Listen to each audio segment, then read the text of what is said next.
Hey, you guys, I've had a lot of you guys ask for me to tie a dry fly. And for you guys that don't know, there's about three types of flies. There's an egg pattern, which I tied and showed you, and then there's a nymph, and then there's a dry fly, and then there's also a streamer.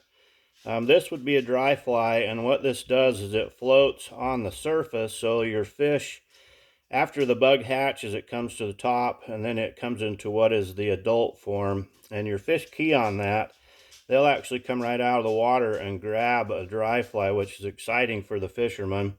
And what I did is I'm using some coastal deer hair, and I just tied a tail on. And then I'll show you guys, I did some dubbing for you the other day. But first, I'm going to tie a hackle on the tail end of it.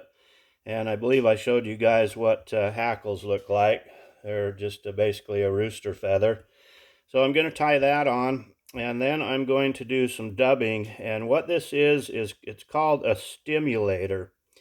Some people could use them to imitate grasshoppers or salmon flies. But this is actually called a stimulator, or what I call it is a trude. And it's a great big dry fly that really attracts the fish. And so what I'm going to do is put some orange dubbing on this fly, and I'm going to dub it pretty much almost all the way up to the tip. I'm going to leave a little on the tip because I'm going to show you how to put a front hackle on the fly to help it float. So I've got my dubbing on there now, and then I'm going to take my hackle and I'm going to palmer my hackle into this fly, and you're going to keep it fairly evenly spaced. And this hackle is going to give it a little floatability, also some realism. So I've got my hackle right up to where I want it, and I'm just going to clip that off, and I'm actually going to have to tie another one on.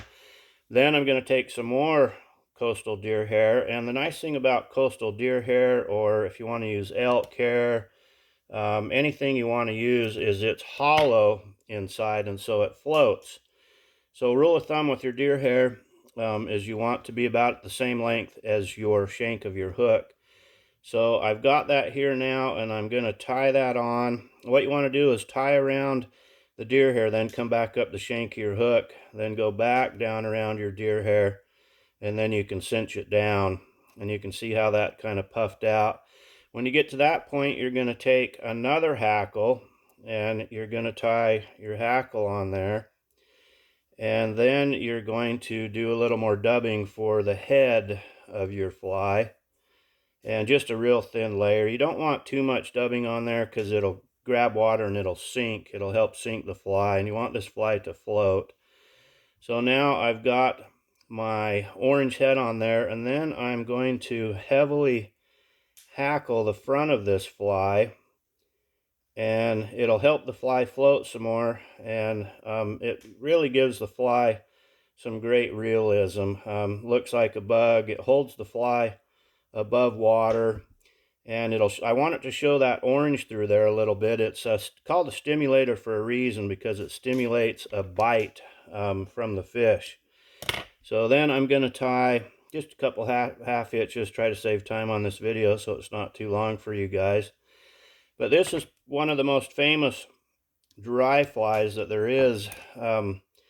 They're used worldwide for most trout, salmon. I have caught salmon on dry flies on these.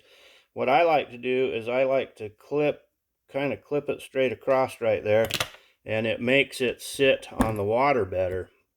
But that is what you call a stimulator, you guys. And it's one of my very favorite flies in the entire world because it floats really good. It's fairly easy to tie. It's just a terrific fly. So anyway, there's a stimulator for you guys. If you have anything you want to learn how to tie, let me know, and I'd be happy to do my best to show you how to do it. Anyway, send you guys a great big smile here from the Fly Vise in Southeast Alaska. Have a good day, you guys. All right, see ya. Bye.